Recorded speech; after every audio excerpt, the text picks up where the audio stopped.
رب اجعلني مقيم الصلاة ومن ذريتي ربنا وتقبل دعاء ربنا اغفر لي ولوالدي ربنا اغفر لي ولوالدي ربنا اغفر لي ولوالدي وللمؤمنين يوم يقوم الحساب.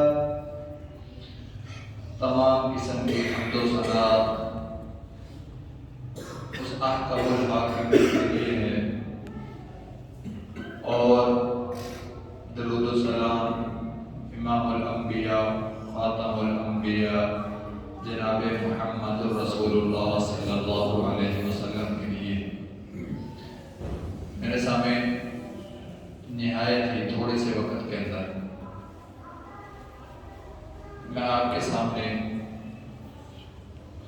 جو گفتگو کرنے کا موقع ملا ہے وہ بھی سید شبیر حسین عباسی صاحب کچھ مصروف تھے جس کی وجہ سے وہ نہیں آ سکے، لیکن میرے سامنے اس تھوڑے سے وقت کے اندر میں کوشش کروں گا کہ جو بات بھی کہوں قرآن اور حدیث کے حوالے سے کہوں، اور پھر اس کے اوپر اللہ رب العزت کی ذات ہمیں عمل کی بھی توفیق دے. میرے سامنے آج اگر ہم اپنا حال دیکھیں، اگر ہماری سوچیں کس طرف جا رہی ہیں، ہمیں ہر وقت کس چیز کی پریشانی لگی ہوئی ہے، وہ یہی ہے کہ صرف اور صرف دنیا داری. اس کی وجہ کیا ہے؟ اگر ہم آج پریشان ہیں، اگر ہماری آج خستہ حال ہے، اگر ہم، تو اس کی صرف اور صرف وجہ دنیا داری ہے. لیکن اگر ہم آخرت کو سوچیں، آخرت کے بارے میں فکر مند ہوتے تو یقیناً اس دنیا کی فکر ہمیں نہ ہوتی. میرے سامنے اس بات کا ایک نقشہ قرآن نے ہمارے سامنے رکھا ہے. وہ نقشہ میں آپ حضرات کے سامنے رکھنا چاہتا ہوں کہ قرآن اس حوالے سے کیا کہتا ہے. میرے سامنے جب رسول اللہ صلی اللہ علیہ وسلم نے نبوت کا اعلان کیا، اب مکہ کے اندر نبوت کا اعلان کیا، تو مکہ کے لوگوں کے آگے 3 باتیں رکھی. سب سے پہلی بات کہ اللہ کی ذات کے سوا کوئی عبادت کے لائق نہیں، اور اللہ کے ساتھ کسی کو شریک مت بناؤ. اب اس بات کے اوپر مکہ کے لوگ پہلے ہی آدھی بات کے اوپر تو عمل کرتے تھے. ان کو اس چیز کا پتہ تھا، علم تھا کہ اللہ رب العزت کی ذات ہے، وہ اس بات کو مانتے تھے. لیکن اس کے ساتھ ساتھ کہتے تھے کہ اللہ کے ساتھ اور بھی خدا موجود ہے، ہمارے اور بھی رہنما ہیں. ان کی مختلف شکلیں تھیں. تو میرے سامنے لیکن اب اس دلیل کو رسول اللہ صلی اللہ علیہ وسلم کے سامنے پیش نہیں کر سکتے تھے. خدا کو تو مانتے تھے. رسول اللہ صلی اللہ علیہ وسلم نے ان کو یہ بات کہی کہ خدا کی ذات ایک ہے، وہ بھی اس بات کو مانتے تھے خدا باقی ہے. لیکن وہ جو نہیں مانتے تھے وہ یہ کہتے تھے خدا کے ساتھ اور بھی ہے. لیکن وہ اس بات کے اوپر رسول اللہ صلی اللہ علیہ وسلم کے ساتھ دلیل کے طور پر بات نہیں کر سکتے تھے.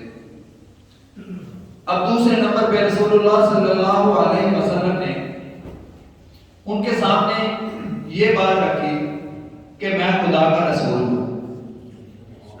اب مکہ کے لوگ اس بات کو نہیں جھٹلا سکتے تھے کہ یہ اللہ کا رسول واقعی ہے، وہ اس بات کو بھی مانتے تھے. کیوں کہ رسول اللہ صلی اللہ علیہ وسلم کی زندگی ان کے مکہ کے لوگوں نے، کفار نے نبوت سے پہلے رسول اللہ صلی اللہ علیہ وسلم کو صادق اور امین کا لقب دیا تھا۔ اب وہ اس بات کے اوپر بھی رسول اللہ صلی اللہ علیہ وسلم کے ساتھ دلیل پر بات نہیں کر سکتے تھے۔ تو جب رسول اللہ صلی اللہ علیہ وسلم نے تیسرے نمبر پہ جو بات کہی وہ یہی کہی کہ ایک دن آئے گا، اس دنیا نے، اس کائنات نے ختم ہونا ہے، وہ قیامت کا دن ہوگا۔ ہم نے اس دنیا سے چلا جانا ہے، چاہے وہ ہم اکیلے اکیلے جائیں، چاہے وہ مکمل کائنات تباہ ہو، یعنی کہ قیامت کا دن آئے۔ اب انہوں نے کہا کہ ہم اس بات کے اوپر ذرا بات کرتے ہیں، وہ اس بات کے سرے سے ہی انکاری ہو گئے۔ اب میں نے آپ کے سامنے جو سورۃ واقعہ کی 2 آیت رکھی ہیں، 47 اور 48، اس کے اندر اللہ رب العزت نے ان کی اس جو انہوں نے بات نہیں مانی اس کا منظر ہمارے سامنے رکھا۔ اب رسول اللہ صلی اللہ علیہ وسلم نے کہا کہ ایک دن آئے گا، قیامت آئے گی اور ہم نے اس دنیا سے جانا ہے اور موت بھی آئے گی، لیکن موت کو تو وہ مانتے تھے، لیکن اس بات کو وہ نہیں مانتے تھے کہ موت کے بعد ہم نے اٹھنا ہے۔ اب اس بات کو قرآن نے ہمارے سامنے اس طریقے سے رکھا، وَكَانُوا يَقُولُونَ أَإِذَا مِتْنَا وَكُنَّا تُرَابًا وَعِظَامًا أَإِنَّا لَمَبْعُوثُونَ۔ وہ کہا کرتے تھے بھلا جب ہم مر گئے، مٹی ہو گئے، ہماری ہڈیاں رہ گئیں، تو کیا ہمیں پھر اٹھنا ہوگا؟ اور ساتھ یہ بھی کہتے تھے آباؤنا الاولون، کیا ہمارے باپ دادا بھی اٹھیں گے؟ اب وہ اس بات کے سرے سے ہی انہوں نے انکار کر دیا کہ ہم اس بات کو نہیں مانتے۔ جب ہم اس بات کو نہیں مانتے تو لہذا پیچھے والے بھی 2 باتیں ختم۔ تو میرے سامنے اب قرآن نے ہمیں یہ سارا واقعہ پھر آگے اس طریقے سے ہمارے سامنے رکھا۔ تو پھر وہ نعوذ باللہ رسول اللہ صلی اللہ علیہ وسلم کو کہنے لگ گئے یہ دیوانہ ہے، یہ مجنون ہے، یہ پاگل ہے۔ لیکن میرے سامنے اللہ رب العزت کی ذات نے ان کی ان باتوں کا اس طریقے سے جواب دیا، قُلْ إِنَّ الْأَوَّلِينَ وَالْآخِرِينَ، کہہ دو کہ بے شک پہلے اور پچھلے لَمَجْمُوعُونَ إِلَىٰ مِیقَاتِ یَوْمٍ مَّعْلُومٍ، کہ سب ایک روز مقررہ وقت پر جمع کیے جائیں گے۔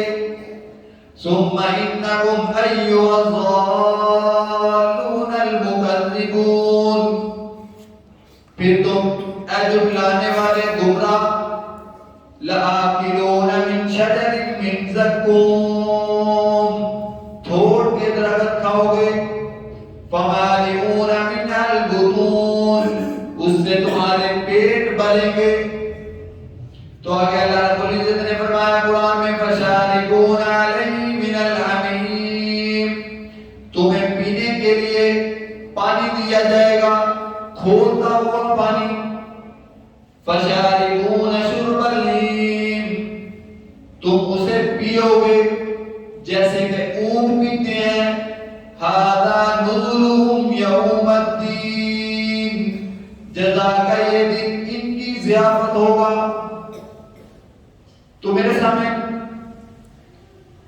اب اس بات پہ اس قرآن نے جو ہمارے سامنے نقشہ رکھا ہے، ذرا اس کو یہ بات تو کفار کے لیے ہو رہی ہے، لیکن ذرا اس قرآن کی آیات کو ہم اپنی طرف دیکھیں کہ آج ہمارا حال کیا ہے۔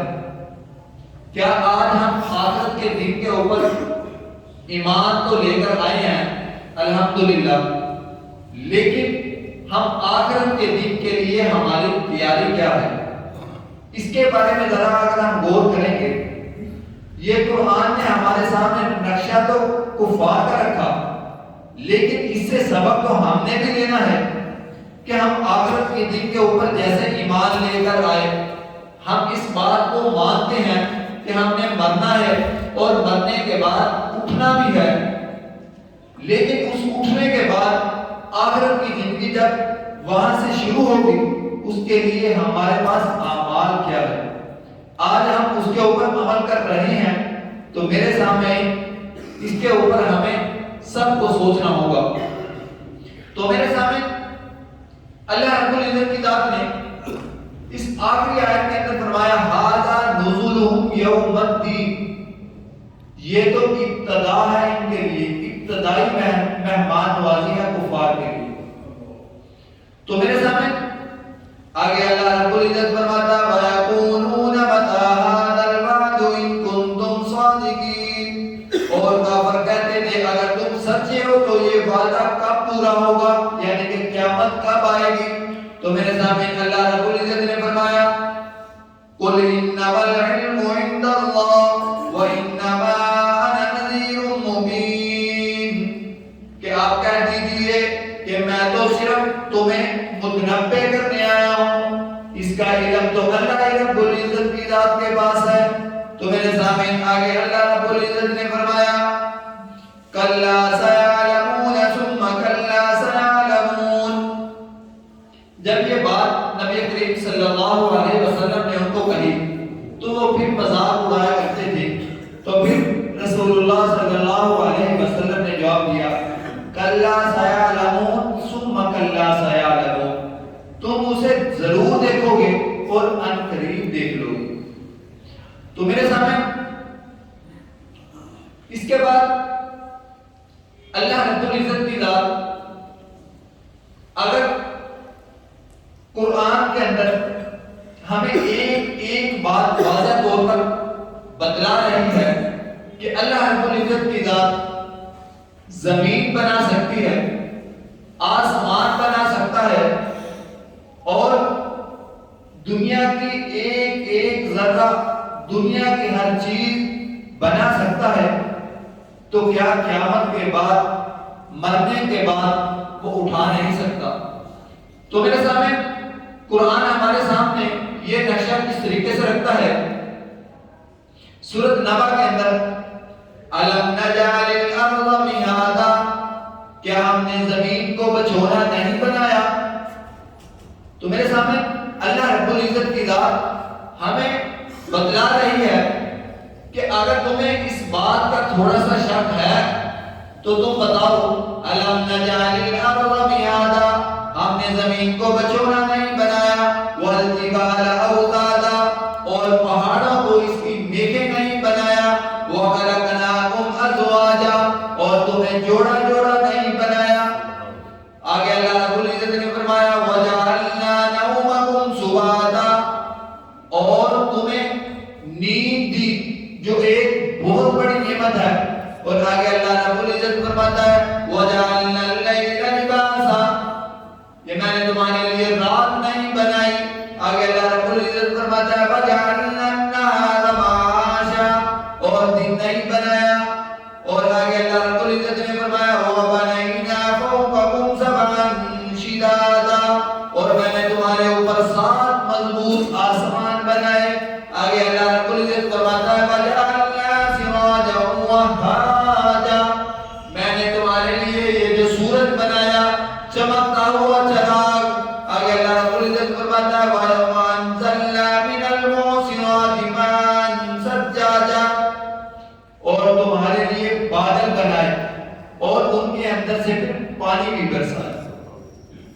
میرے سامنے آج یقین کریں صرف اور صرف ہم اپنے پروردگار کی ذات ہی کو ہی پہچان لیں تو ہماری آدھی سے زیادہ پریشانیاں ختم ہو جائیں گی، دنیا سے لگاؤ ہمارا ختم ہو جائے گا، اور ہم آخرت کی صرف اور صرف فکر کرنا شروع کر دیں گے۔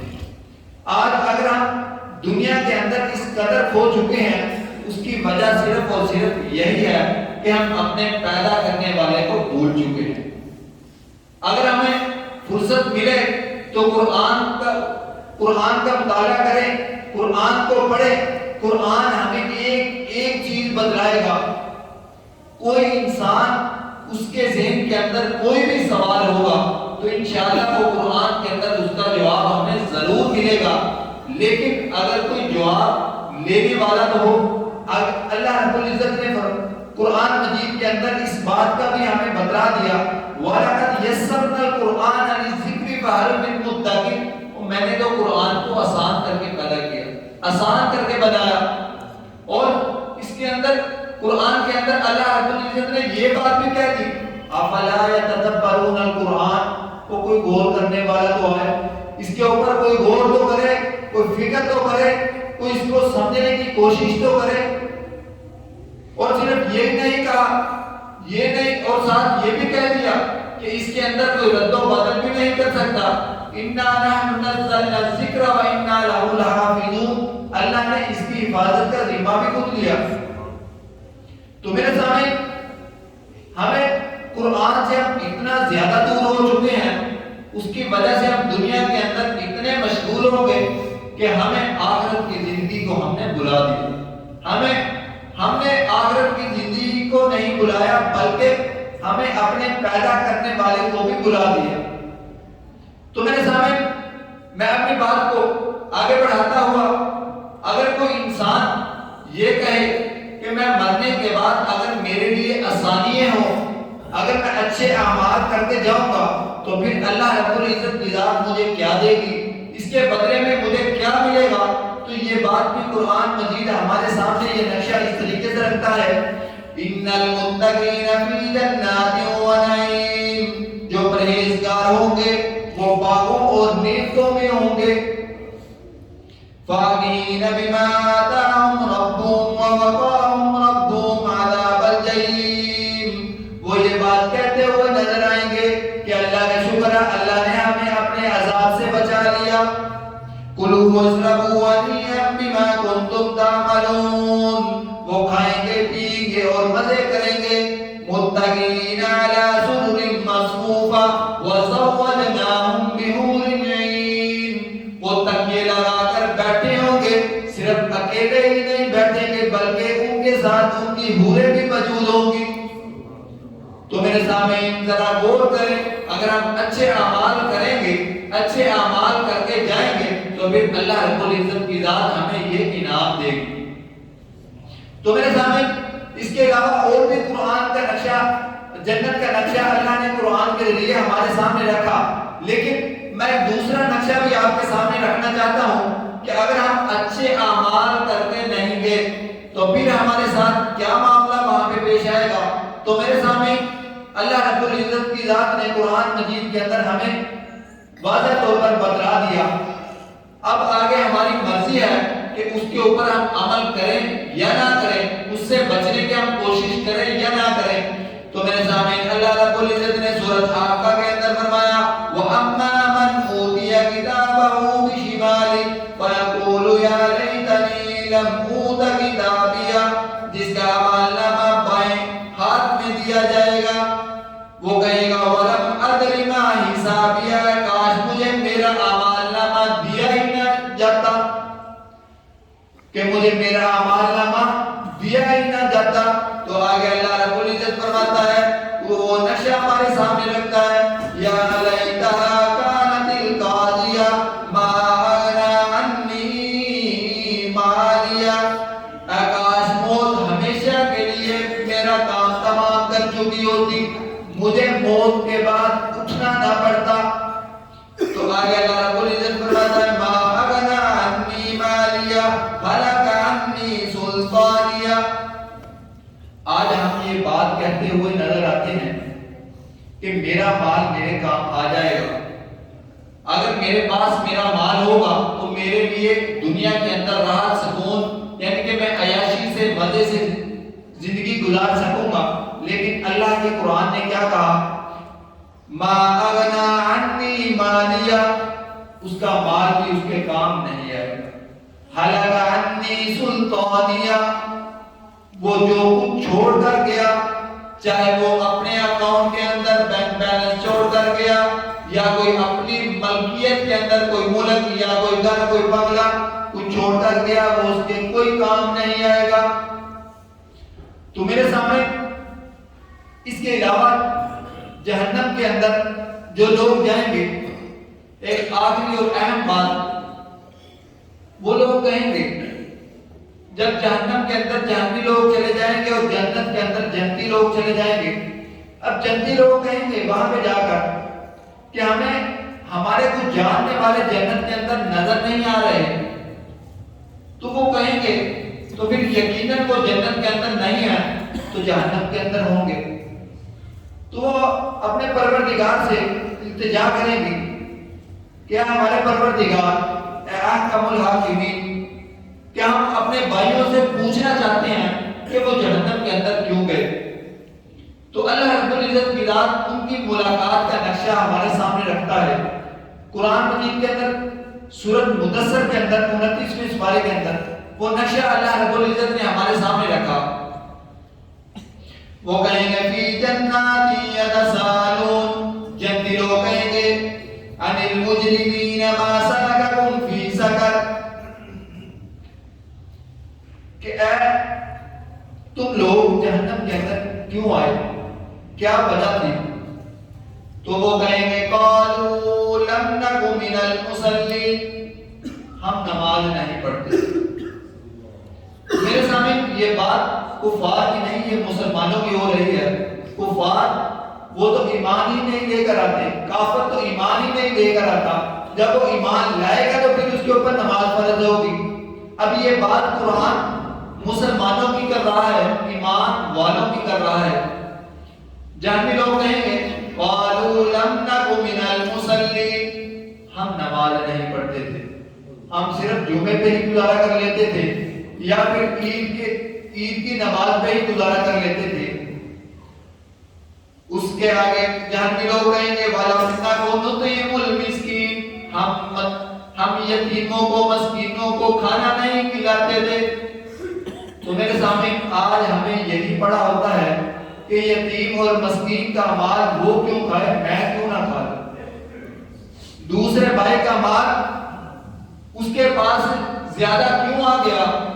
اس کی پہلی اگر تھوڑی سی اینچ کوئی زیادہ ہو گئی تو میں نے وٹ کو اتنا کھوتنا ہے کہ وہ ہمیشہ کے لیے یا تو مسئلہ ہی بن جائے کہ یہ ہے کس کی ہے، یا اگر کوئی دو گنتی بھی ہے تو وہ بھی ختم ہو جائے۔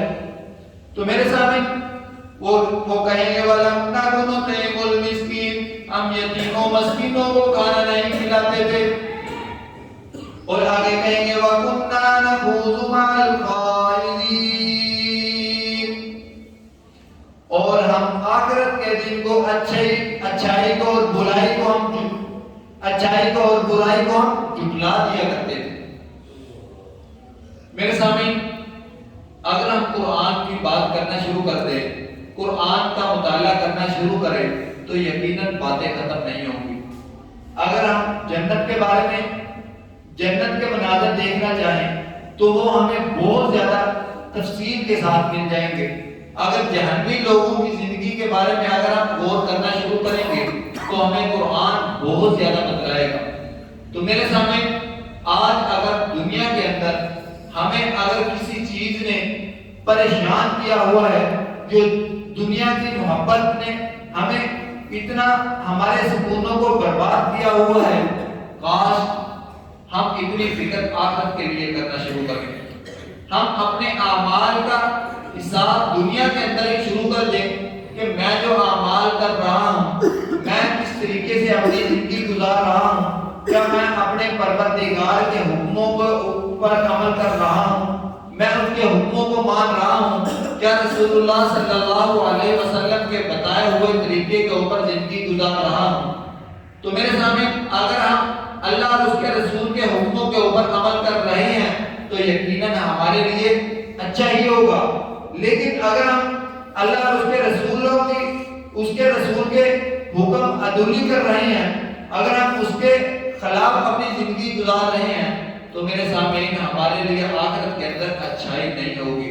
اس لیے ہمیں چاہیے کہ اللہ اور اس کے رسول کے حکم کے اوپر عمل کرتے ہوئے زندگی گزاریں کہ ہمارے لیے دنیاوی زندگی کے اندر بھی ہمیں سکون میسر ہو، اور آخرت کی زندگی کے اندر بھی اللہ رب العزت نے جو انعامات ہمیں دینے ہیں وہ بھی دے دے. اللہ رب العزت کی ذات ہمیں عمل کی توفیق عطا فرمائے.